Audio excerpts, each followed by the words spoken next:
बहनों, आज ब्रिजमंडल और मेवात क्षेत्र के मतदातांशों अपने मन की बात कहवे के लैया भारत माँ को लल्ला आ गया है। अरे कोई पुष्पनते, कोई तारीनते और कोई खुशी के आंसूनते और भारत माँ के शेर को स्वागत कर रहे हैं। बिरज में हो रही जय जयकार, बिरज में मोदी आया है। बिरज में हो रही जय जयकार, बिरज में मोदी आया है। मोदी जी को जय श्री राम, मोदी जी को जय श्री राम। 1 2 3 4, 1 2 3 4। देखो देखो कौन आया, देखो देखो कौन आया। इसी के साथ ही मैं माननीय मुख्यमंत्री जी से मोदी मोदी मोदी मोदी मोदी मोदी मोदी मोदी मोदी मोदी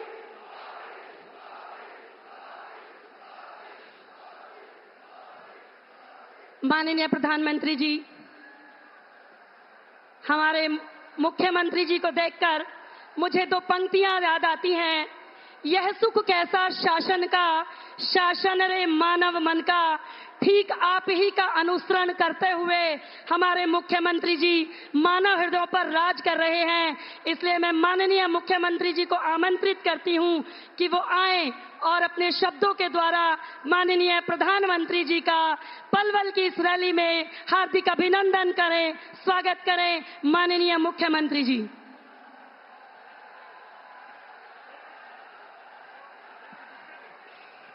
क्वार के यह महीना में ब्रिजमंडल में बाजरे की खूब खेती है रही है और यह अन्न श्री है। भेंट करके बाजरे की बालन का बुक्को देके मैं मुख्यमंत्री जी से आग्रह करती हूं कि वो माननीय प्रधानमंत्री जी का स्वागत करें। मोदी जी को जय श्री राम, मोदी जी को जय श्री राम, मोदी जी को जय श्री। प्रदेश अध्यक्ष जी से आग्रह है कि वो पटका पहनाकर माननीय प्रधानमंत्री जी का स्वागत करें। माननीय प्रदेश अध्यक्ष जी पटका पहनाकर।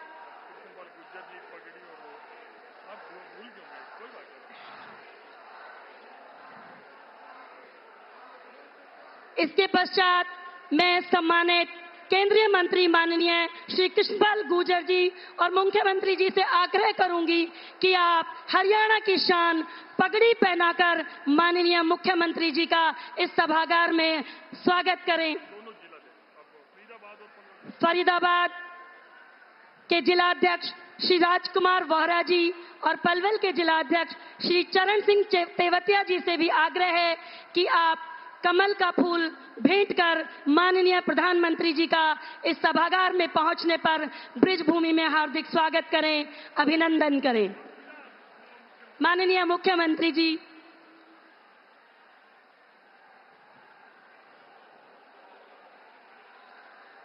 भारत माता के। एक जोरदार जयकारे के साथ आज हमारे बीच में दुनिया के सबसे लोकप्रिय नेता, भारत के यशस्वी प्रधानमंत्री इस ब्रज की भूमि पर आए हैं। एक जोरदार जयकारे के साथ भारत माता के। आज हम सब का परम सौभाग्य है, आदरणीय प्रधानमंत्री जी एक बार फिर हरियाणा में आपका स्वागत है, अभिनंदन है। आपने हरियाणा चुनाव का शंखनाद कुरुक्षेत्र से किया था और आज ब्रज की इस पावन भूमि पर हम जनता का आशीर्वाद लेने के लिए यहां आए हैं। इस ब्रज भूमि में आने पर पूरे हरियाणा की ओर से आपको जय श्री कृष्णा। चुनाव के 4 दिन बचे हैं। आज माननीय प्रधानमंत्री जी हमारे बीच में हैं। मैं आज आपको बताना चाहता हूं, नीति, नियत और नेतृत्व सही हो 10 सालों में क्या कुछ हो सकता है। इन 10 सालों में देश कितना मजबूत हुआ है और हरियाणा कितना आगे बढ़ा है। माननीय प्रधानमंत्री जी, मैं पिछले लगभग 6 महीने से लगातार लोगों के बीच जा रहा हूं, उनसे मिल रहा हूं और मैं जब किसी गरीब के घर जाता हूं, उनका आशीर्वाद लेने के लिए मैं वो बताना चाहता हूं। मैं जैसे ही घर के अंदर जाने लगता हूं तो वहां प्रधानमंत्री आवास का बोर्ड लगा मिल जाता है। फिर अंदर जाता हूं तो पानी का नल मिलता है, शौचालय मिलता है। व्यक्ति चाय के लिए पूछता है और बनाकर ला देता है। तो बताता है कि गैस का कनेक्शन भी सरकार ने दिया है, बिजली भी उस घर में होती है। अगर कोई बीमार दुखी होता है और हाल पूछता हूं तो पता चलता है कि इलाज भी आयुष्मान से हो रहा है। माननीय प्रधानमंत्री जी, मैं उस घर से लौटकर वोट की अपील करके बाहर नहीं आता, मैं खुश होकर आता हूं। आपके नेतृत्व में हमने उस गरीब के जीवन को बदला है जिसे पिछली सरकारों ने उसके हाल पर छोड़ दिया था। माननीय प्रधानमंत्री जी, मुझे खुशी है इस बात की होती है कि हम उस तक पहुंच पाए हैं जिसके पास आजादी के 70 सालों में कोई सरकार नहीं पहुंच पाई थी। माननीय प्रधानमंत्री जी, यह सब 10 सालों में हुआ है। भारतीय जनता पार्टी की सरकार में हुआ है, आपके नेतृत्व में हुआ है। कांग्रेस पूछती है 10 सालों में हरियाणा को क्या मिला। एक एमपी हाईवे कांग्रेस से 10 साल में पूरा नहीं हुआ था। माननीय प्रधानमंत्री जी, 152 D Dwarka expressway, Delhi Mumbai expressway, Dehradun Ambala Delhi expressway और हरियाणा के हर जिले से गुजरता हुआ एक नेशनल हाईवे हरियाणा को दिया है। यह मात्र 10 सालों में हुआ है। माननीय प्रधानमंत्री जी, आज रेवाड़ी में एम्स का काम शुरू हो चुका है। जज्जर में एम्स का कैंसर सेंटर बन चुका है। अंबाला में कैंसर हॉस्पिटल बनकर तैयार है। प्राकृतिक चिकित्सा का सबसे बड़ा केंद्र झज्जर आ गया है। देश की आयुर्वेदिक यूनिवर्सिटी हरियाणा में बनने जा रही है। आज हरियाणा एक हरियाणवी राम का नाम भी लेता है और राम लला के दर्शन भी करने जाता है। यह सब 10 वर्ष के अंदर हुआ है। आदरणीय प्रधानमंत्री जी, आज हरियाणा का लाल सीमा पर जाता है तो पत्थरबाजों के हाथों उसकी जान नहीं जाती है। यह बदलाव पिछले 10 सालों में हुआ है। आदरणीय प्रधानमंत्री जी, यह बदलाव आदरणीय माननीय प्रधानमंत्री जी श्री नरेंद्र मोदी जी के नेतृत्व में और आपके आशीर्वाद से बनी भारतीय जनता पार्टी की डबल इंजन की सरकार के कारण आया है। आदरणीय प्रधानमंत्री जी, कांग्रेस यह सब करना तो दूर, इन कामों की कल्पना भी नहीं कर सकती थी। कांग्रेस एक का एक ही सिद्धांत है। अंग्रेज कहते थे फूट डालो, राज करो। कांग्रेस कहती है झूठ बोलो और राज करो।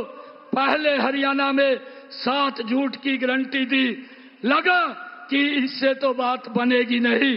अब तो पूरा का पूरा झूठ की किताब कांग्रेस ने उतारने का काम किया है।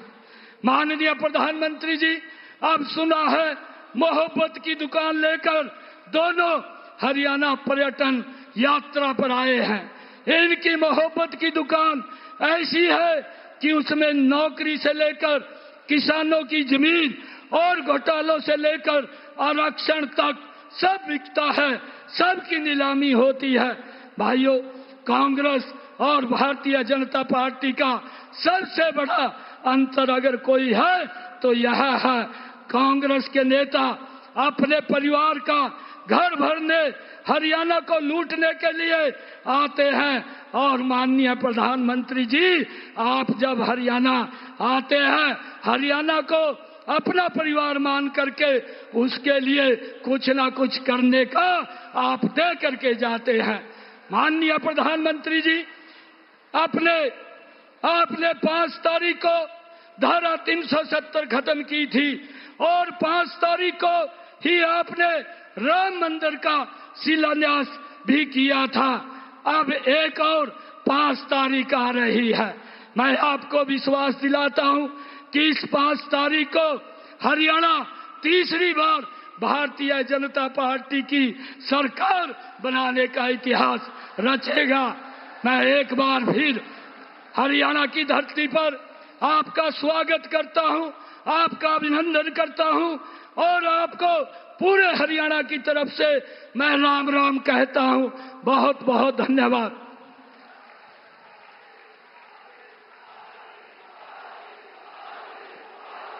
धन्यवाद मुख्यमंत्री जी। राम की सो मोदी जी, राम की सो मोदी जी, भरोसा है आपको। आपने विपक्ष के सदियों पुराने पिंजरों को तोड़कर हमारे सपनों को उड़ान दी है और इसी भरोसे के साथ मैं अपने अनवरत कर्मशील प्रधानमंत्री जी से आग्रह करती हूं कि आप आए और हमारे भीतर ऊर्जा का संचार करें। माननीय प्रधानमंत्री मोदी जी को जय श्री राम, मोदी जी को राधे श्याम। देखो देखो कौन आया। जय जय श्री राधे, जय श्री कृष्णा। सारे बुजुर्गों ने, भाई बहना ने और नौजवान ने मेरी ओर से राम राम जी।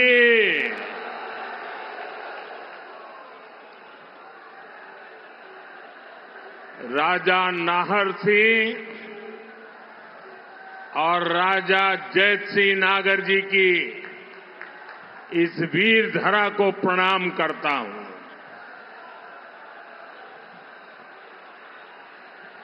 आप सभी इतनी बड़ी संख्या में हमें आशीर्वाद देने आए हैं। दूर दूर तक जहां भी मेरी नजर पहुंच रही है, लोग ही लोग हैं। उत्साह और उमंग से भरा हुआ ये दृश्य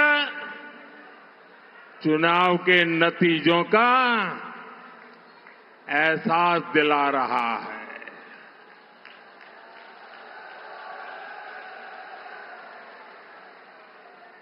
आपके आशीर्वाद के लिए, आपके सहयोग के लिए हम आपके बहुत बहुत आभारी हैं। साथियों, हरियाणा में तो चुनाव अभियान चल रहा है, लेकिन आज जम्मू कश्मीर में अंतिम चरण का मतदान हो रहा है। वहां बहुत भारी संख्या में लोग लोकतंत्र के पर्व में हिस्सा ले रहे हैं। मैं जम्मू कश्मीर के सभी मतदाताओं से कहूंगा कि वे अपना वोट जरूर डालें। साथियों, मैं यहां नजर कर रहा हूं, काफी परिचित चेहरे नजर आ रहे हैं।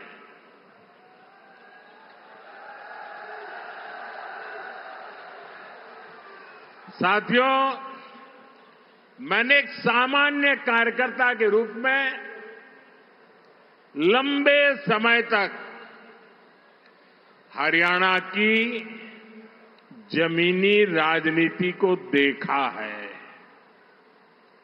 बीते दिनों हरियाणा के अलग अलग क्षेत्र में मुझे चुनाव अभियान के लिए, जनता जनार्दन के दर्शन के लिए जाने का अवसर मिला है। आज इस चुनाव की ये मेरी अंतिम सभा है और आपने भी मेरी इस चुनाव की आखिरी सभा को 4 चांद लगा दिए हैं।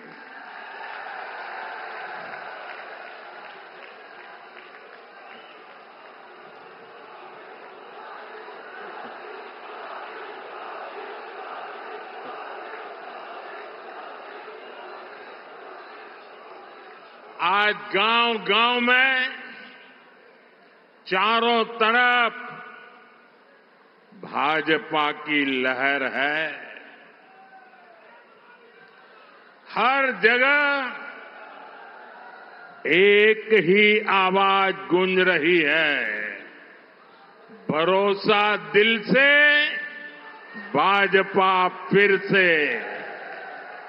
भरोसा दिल से, भरोसा दिल से,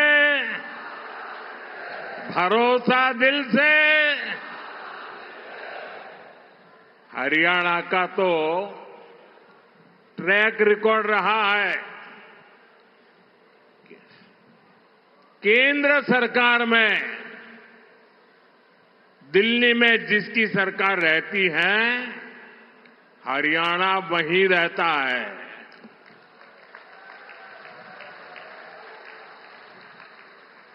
आपने दिल्ली में तीसरी बार भाजपा सरकार बनाई, अब यहां तीसरी बार भाजपा सरकार बनाना आप लोगों ने तय कर लिया है। साथियों, हरियाणा की इस धरती ने हमें गीता का संदेश दिया है। हरियाणा ने हमें सिखाया है, काम करो, मेहनत से काम करो। लेकिन कांग्रेस का फॉर्मूला है, न काम करो और न दूसरों को काम करने दो। कांग्रेस की राजनीति केवल झूठे वादों तक सीमित रहती है, जबकि भाजपा की राजनीति मेहनत करना और परिणाम ला करके दिखाना। हम मेहनत पे ध्यान केंद्रित करते हैं, हम परिणाम पर ध्यान केंद्रित करते हैं। और कांग्रेस कभी भी खुद मेहनत नहीं करती। कांग्रेस को लगता था कि 10 साल हो गए, हरियाणा वाले उन्हें थाली में परोसकर सत्ता दे देंगे। यही गलतफहमी कांग्रेस को मध्य प्रदेश में भी थी। वहां भी कांग्रेस के लोग पहले ही जीत का जश्न मनाने लग गए थे, लेकिन वोटिंग के दिन मध्य प्रदेश की जनता ने कांग्रेस को दिन में तारे दिखा दिए, आईना दिखा दिया।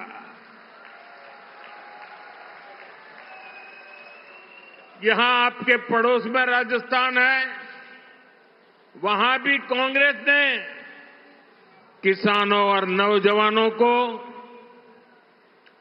भाजपा के विरुद्ध भड़काने की भारी कोशिश की थी, लेकिन हुआ क्या?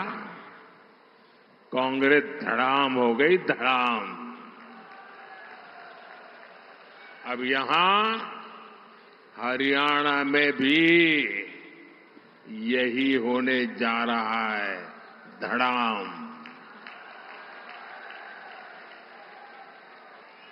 हरियाणा के लोग कांग्रेस को यहां सरकार से सैकड़ों मील दूर रखने वाले हैं। साथियों, यहां हरियाणा में कांग्रेस के भीतर जो कलह मची है, हरियाणा के लोग इसे भी देख रहे हैं। कांग्रेस से सबसे अधिक नाराजगी तो दलित, पिछड़े और वंचित समाज की है।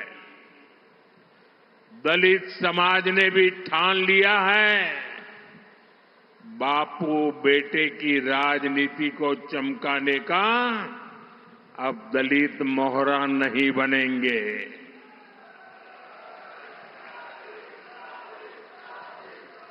वो देख रहा है कि कैसे भाजपा सबको अवसर दे रही है। हमारे मुख्यमंत्री सैनी जी बड़ी विनम्रता के साथ सबको साथ लेकर चल रहे हैं। साथियों, कांग्रेस ने 60 साल, 70 साल तक देश पर राज किया। इतना मौका मिलने पर भी कांग्रेस ने देश के लोगों को तरसा कर रखा। सड़क, बिजली, पानी, शौचालय, पक्के घर, एक बहुत बड़ी आबादी मूल सुविधाओं से वंचित थी। कांग्रेस के भ्रष्टाचार का हाल ये था कि 1 रुपया अगर दिल्ली से निकलता था तो गरीब के घर तक जाते जाते 15 पैसा हो जाता था। देश पूछ रहा है, ये वो कौन सा पंजा था जो 1 रुपये को घिस घिस करके 15 पैसा बना देता था। गरीबों के हक को लूटने वाले गरीबी हटाने का नारा देते थे। कांग्रेस ने देश के लिए जरूरी हर विषय को उलझाए रखा। वो उलझाने में एक्सपर्ट रहे हैं। कांग्रेस ने अयोध्या में राम मंदिर नहीं बनने दिया। कांग्रेस ने जम्मू कश्मीर में बाबा साहब आंबेडकर का संविधान पूरी तरह से लागू नहीं होने दिया। उसने हमारी बहनों को संसद और विधानसभा में आरक्षण से वंचित रखा। उसने हमारी मुस्लिम बहनों को 3 तलाक की समस्या में उलझाए रखा। यानी कांग्रेस ने देश की, देशवासियों की समस्याओं का समाधान नहीं किया, बल्कि अपने बेटे, बेटी, अपना परिवार, उसको स्थापित करने में ही पूरी की पूरी शक्ति लगा दी। साथियों, आज मैं पूरे देश के सामने, पूरे हरियाणा के सामने एक सवाल रख रहा हूं। आखिर ऐसा क्या है कि कांग्रेस इतना कुछ गलत कर रहे हैं, इतने सारे पाप कर चुके हैं, फिर भी सरकार बनाने के सपने देखते हैं। मैं आपको बताता हूं कि आखिरकार कांग्रेस को ये सपने देखने की हिम्मत कहां से आती है। दरअसल कांग्रेस को लगता है कि भाजपा के समर्थकों ये सारे देशभक्ति से भरे हुए लोग हैं। ये देशभक्ति से भरे हुए लोगों का उनको भ्रमित करना, उनको तोड़ना, उसका कुछ रास्ता उनके दिमाग में चलता रहता है। बंद कमरों में कांग्रेस के नेता आप लोगों के लिए यही कहते हैं, कभी जात पात के नाम पर कहीं एक समाज को दूसरे से लड़ाकर कांग्रेस इस देश से देशभक्ति को ही चूर चूर करना चाहती है। कांग्रेस को लगता है कि देश के लोगों में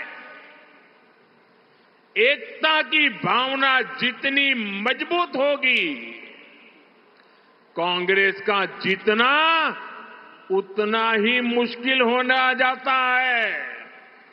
और इसलिए कांग्रेस देशभक्तों की एकता तोड़ने के लिए नए नए प्रयोग कर रही है। लोकसभा चुनाव के दौरान उसने यही झूठ के प्रयोग किए थे। महात्मा गांधी सत्य के प्रयोग करते थे, ये झूठ के प्रयोग करते हैं। अब यहां हरियाणा में भी कांग्रेस उसका विस्तार कर रही है। साथियों, कांग्रेस को ये लगता है कि उसका अपना वोट बैंक तो पक्का है। वो सोचती है कि बटेंगे, लड़ेंगे वो लोग जो भारत से प्रेम करते हैं। हमें कांग्रेस की सोच और साजिश को कभी भी सफल नहीं होने देना है। इसलिए हमें आज संकल्प लेना है, पूरे हरियाणा को संकल्प लेना है। जो लोग भारत को प्रेम करते हैं, वे सब के सब एकजुट रहेंगे। हम एक हैं और हम एक होकर देश के लिए वोट करेंगे। हम एकजुट होकर अपने बच्चों के भविष्य के लिए वोट करेंगे। हम एकजुट होकर अपनी बेटियों की सुरक्षा के लिए वोट करेंगे। हम एकजुट होकर बिना खर्ची पर्ची के नौकरी के लिए वोट करेंगे। हम एकजुट होकर हरियाणा में नए निवेश, नई नौकरियों के लिए वोट करेंगे। हम एकजुट होकर अच्छी सड़कों, बेहतर सिंचाई के लिए वोट करेंगे। साथियों, कांग्रेस का सिर्फ और सिर्फ एक ही एजेंडा है, वोट के लिए तुष्टीकरण, ज्यादा से ज्यादा तुष्टीकरण। आप देखिए कांग्रेस आज क्या कर रही है। कांग्रेस कहती है और डंके की चोट पर कहती है और करती भी है। कांग्रेस कहती है कि वो दलितों और पिछड़ों का आरक्षण खत्म कर देंगे। कर्नाटका में इन्होंने यही तो किया है। जैसे ही कर्नाटका में कांग्रेस की सरकार बनी, इन्होंने दलितों पिछड़ों का आरक्षण छीन लिया। कांग्रेस ने दलितों पिछड़ों का आरक्षण धर्म के आधार पर अपने वोट बैंक में बांट दिया। यही कांग्रेस है जिसने अनेकों स्कूल कॉलेजों यूनिवर्सिटियों को माइनॉरिटी संस्थान घोषित कर दिया। जो पहले माइनॉरिटी नहीं थे, अच्छे खासे कानून नियम से चलते थे, लेकिन उन्होंने वोट बैंक के खातिर ऐसे हजारों संस्थाओं को माइनॉरिटी बना दिया। इनमें क्या हुआ? परिणाम ये हुआ कि पहले दलितों और पिछड़ों के बच्चों को जो दाखिला मिलता था वो बंद हो गया। ऐसी संस्थाओं में नौकरियों में जो आरक्षण था वो भी बंद हो गया। कांग्रेस ऐसे ही काम हरियाणा में भी करना चाहती है। साथियों, कांग्रेस देश की सबसे बड़ी दलित विरोधी पार्टी है। इस पार्टी ने दो बार डॉक्टर आंबेडकर को चुनाव हरवाया। उनको डर था बाबा साहब डॉक्टर आंबेडकर जी अगर पार्लियामेंट पे आएंगे और उनकी आंखों में आंख मिलाकर सवाल पूछेंगे तो ये जवाब नहीं दे पाएंगे। इतने वो बाबा साहब से डरते थे, इसलिए दो बार उनको पार्लियामेंट में न पहुंचे, इसलिए भांति के षड्यंत्र किए। इन्होंने संसद के सेंट्रल हॉल की उनकी तस्वीर तक नहीं लगने दी। वो इतने डरते थे बाबा साहब से कि अगर संसद भवन में उनकी तस्वीर लग जाए तो भी ये कांपते थे। दलित हिंसा की सबसे ज्यादा घटनाएं कांग्रेस के राज में ही हुई है और अब तो इनका एक वीडियो भी वायरल हो रहा है। इनके एक नेता जिन्होंने मिर्चपुर कांड के समय भी दलितों के साथ बदनीयत दिखाई थी, उनके ऑफिस में कांग्रेस कार्यकर्ता डंके की चोट पर ताली लेकर के सीना तान करके कह रहे हैं कि एक दिन तो आरक्षण खत्म होगा ही। यानी कांग्रेस ने आरक्षण खत्म करने का प्लान बना लिया है और उनके लिए हरियाणा इसका टेस्ट स्टेट होने वाला है। लेकिन साथियों, जब तक बीजेपी है, जब तक मोदी है,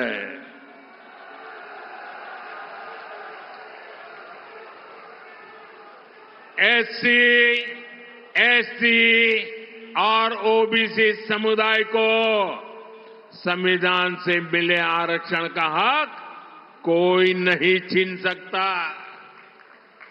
आपने देखा होगा ये लोग दिन रात मुझे गालियां देते हैं। अब हमारे मुख्यमंत्री जी सैनी जी को भी गालियां देते हैं। हमारा और कोई गुनाह नहीं है। हमारा गुनाह यही है कि हम ओबीसी अति पिछड़ी मां की कोख से पैदा हुए हैं, इसलिए गालियां दे रहे हैं। साथियों, आज की कांग्रेस अर्बन नक्सलियों के शिकंजे में है। दुनिया में जो जो भारत को बदनाम करने में जुटे हैं, जो हमारे दुश्मनों के एजेंडे को आगे बढ़ाते हैं, कांग्रेस के नेता उनको खुलेआम गले से लगाते हैं। ये अर्बन नक्सली गठजोड़ भारत को कभी भी मजबूत होते नहीं देख सकता। इसलिए ये लोग हमारी सेना पर भी हमला करते हैं। आप देखिए, हमारी सेना ने दुश्मनों को बार बार पीटा, लेकिन कांग्रेस का शाही परिवार दुश्मनों की तारीफ करता है। साथियों, मैं सोशल मीडिया पर कुछ पोस्ट देख रहा था। वहां कांग्रेस को लेकर कुछ लोगों ने कुछ पोस्टर डाले थे।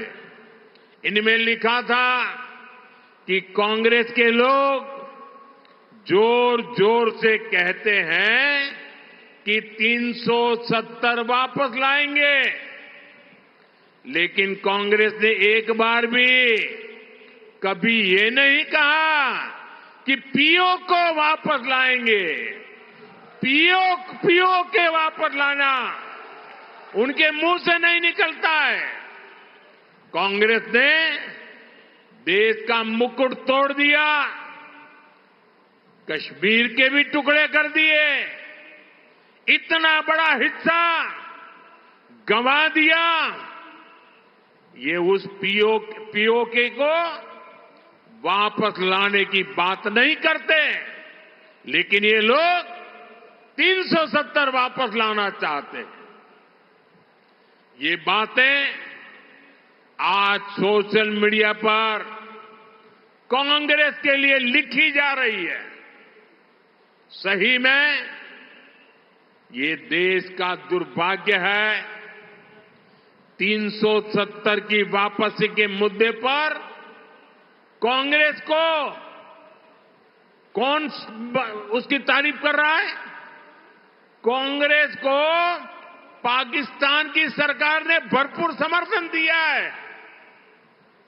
अब आप ही बताइए, जो एजेंडा पाकिस्तान को पसंद है, वो कट्टर देशभक्त मेरे हरियाणा के लोगों को क्या कभी भी पसंद आ सकता है? क्या कभी भी पसंद आ सकता है क्या? जो कांग्रेस पाकिस्तान को खुश करती है, वो हरियाणा को कभी भी खुश रख सकती है क्या? साथियों, कांग्रेस देश की सबसे बेईमान और धोखेबाज पार्टी है।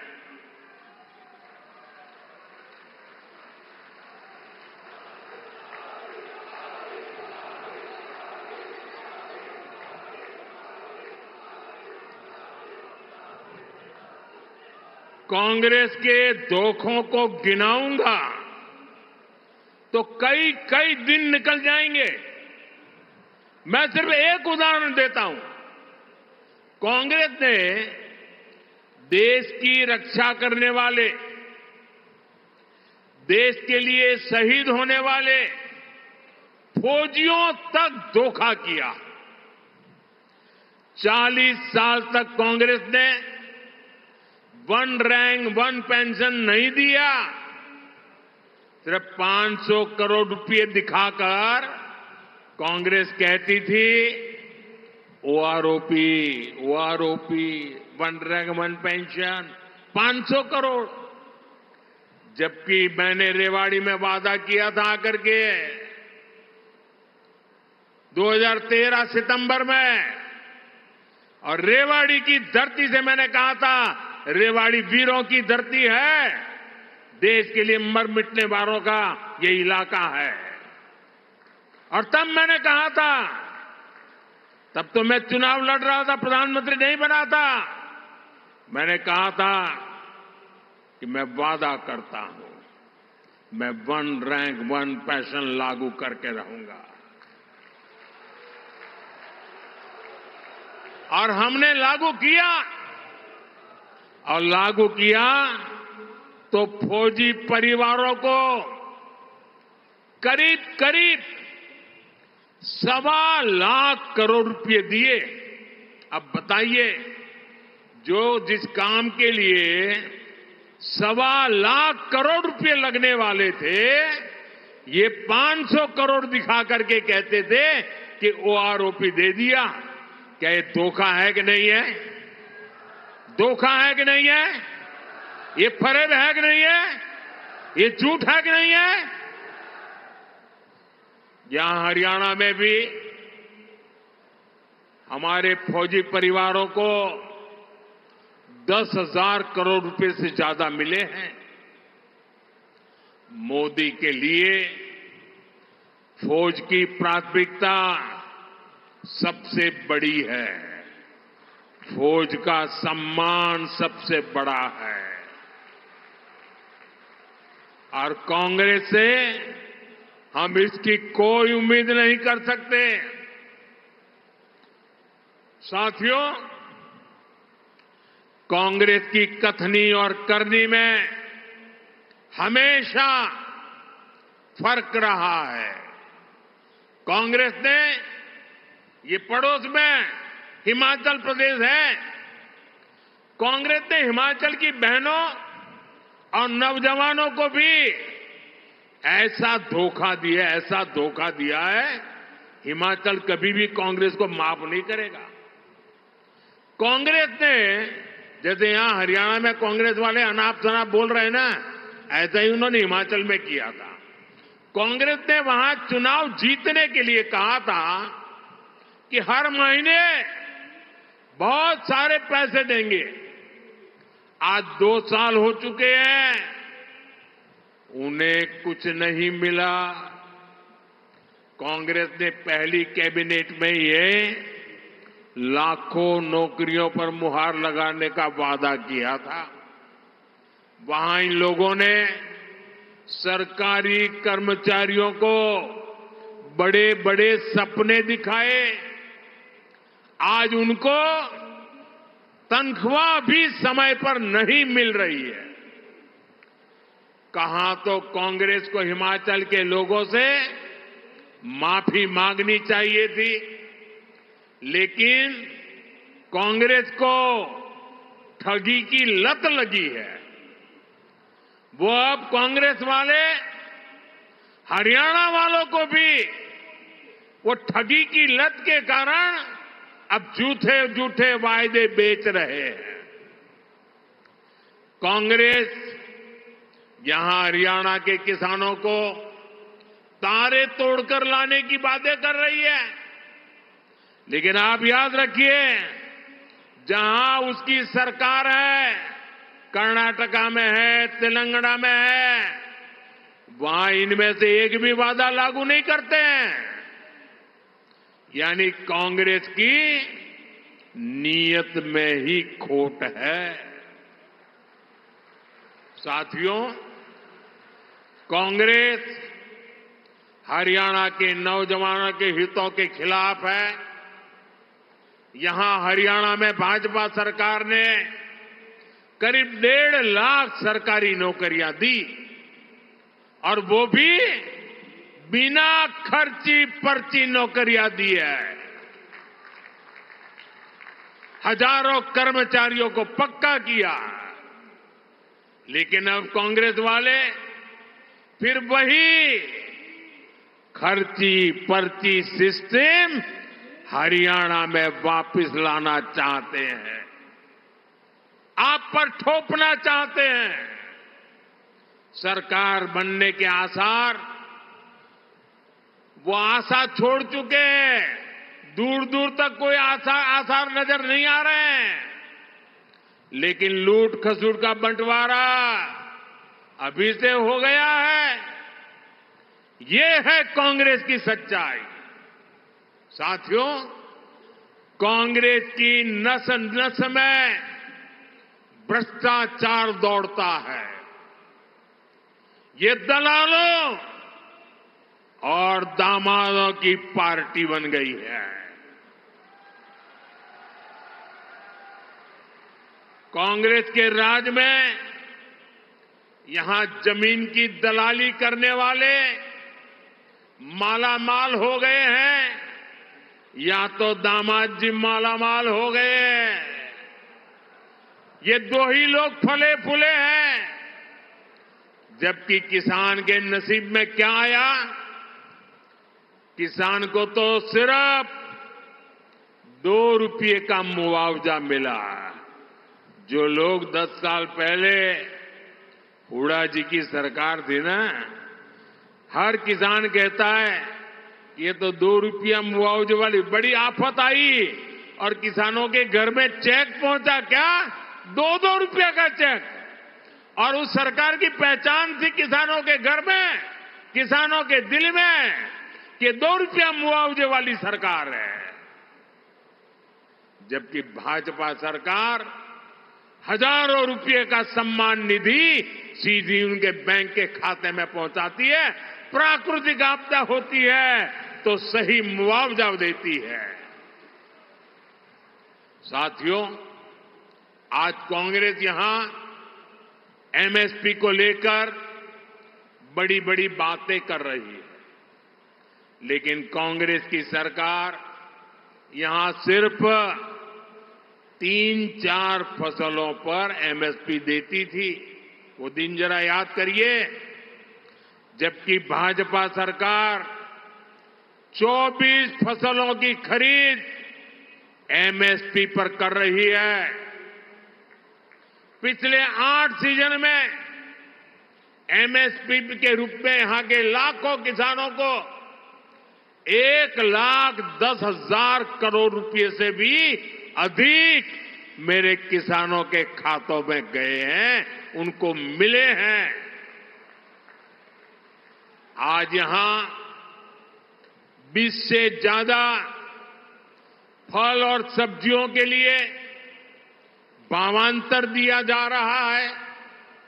बाजरा और सूरजमुखी के लिए भी 900 करोड़ रुपए से अधिक इसका भावांतर दिया जा गया है। इससे हरियाणा के किसानों की बड़ी मदद हुई है। साथियों, आज मैं हरियाणा की माताओं, हमारी बहनों, हमारी बेटियों में भाजपा के प्रति सबसे अधिक उत्साह देख रहा हूं। यहां भी मैं देख रहा हूं, दूर दूर तक माताएं बहनें बैठी हुई है। हरियाणा की बेटियां आज चारों तरफ झंडे गाड़ रही है। भाजपा सरकार की हर योजना माताओं, बहनों, बेटियों में नया आत्मविश्वास पैदा कर रही है। मैं अखबार में एक बहन का इंटरव्यू पढ़ रहा था। उनको नमो ड्रोन दीदी योजना के तहत ड्रोन पायलट की ट्रेनिंग मिली है। वो बहन बताती है कि इस खरीफ सीजन में ही उन्होंने 800 एकड़ खेती पर ड्रोन से दवाई का स्प्रे किया, और इससे उनको 3 लाख रुपए की कमाई हुई। एक सीजन में हमारे गांव की किसान की बेटी ड्रोन चला करके, दवाइयां स्प्रे करके 3 लाख की कमाई करे, भाइयों बहनों, तब मन को संतोष होता है कि ये सरकार सही दिशा में काम कर रही है। जिन बहनों ने कभी, जिनके नसीब में कभी भी साइकिल या मोटरसाइकिल नहीं चलाने का सौभाग्य नहीं आया था, वो अब ड्रोन पायलट बन रही है। जो बहनें कभी सिर्फ परिवार पर आश्रित होने पर, परिवार पर ही आश्रित होकर के मजबूर रहती थी, वो आज लखपति दीदियां बनकर के परिवार का सहारा बन रही है। साथियों, भाजपा सरकार हरियाणा के विकास को, हर क्षेत्र के विकास को नई गति दे रही है। बल्लभगढ़ तक मेट्रो पहुंच चुकी है और अब पलवल भी मेट्रो से कनेक्ट होने वाला है। पलवल देश का हाईवे हब भी बन रहा है। भाजपा सरकार पूरे ब्रज क्षेत्र के विकास पर जोर दे रही है। इसका फायदा यहां के लोगों को मिलेगा। पड़ोस में जेवर अंतर्राष्ट्रीय हवाई अड्डे से भी आपको बहुत लाभ होगा। ये एरिया रेल कनेक्टिविटी का भी हब बनता जा रहा है। Palwal Sonipat orbital railway corridor हो या फिर मालगाड़ियों के लिए स्पेशल कॉरिडोर, यहां के किसानों और उद्योगों के लिए अवसर ही अवसर है। वल्लभगढ़ में कॉलेज और पृथला में स्किल यूनिवर्सिटी बनने से भी नौजवानों को सुविधा मिली है। नाहरसी क्रिकेट स्टेडियम का निर्माण भी यहां के युवाओं को बहुत मदद करने वाला है। साथियों, ये चुनाव नया इतिहास बनाने का है। ये चुनाव हरियाणा को विकास की नई बुलंदी देने का है। दिल्ली में आपका ये बेटा बैठा है।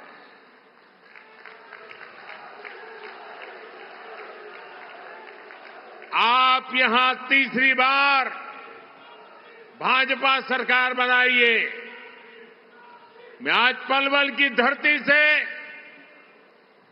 पूरे हरियाणा के मेरे जागरूक मतदाताओं को, देशभक्त मतदाताओं को आग्रह करता हूं कि आप रिकॉर्ड वोटों से फिर एक बार भाजपा की सरकार बनाइए।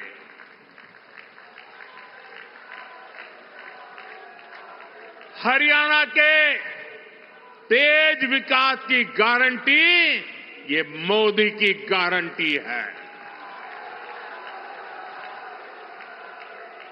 फरीदाबाद हो, पलवल हो, मेवात हो, गुड़गांव हो, भाजपा के हर उम्मीदवार को आपको भारी बहुमत से विजयी बनाना है।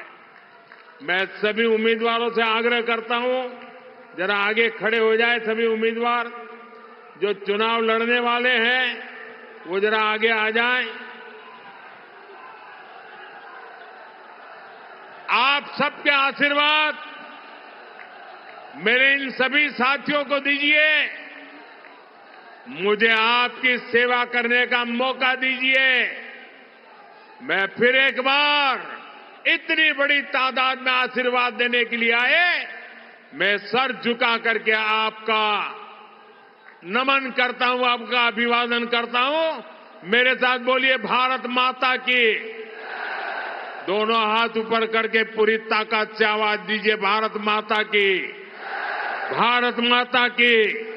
भारत माता की, भारत माता की, भारत माता की।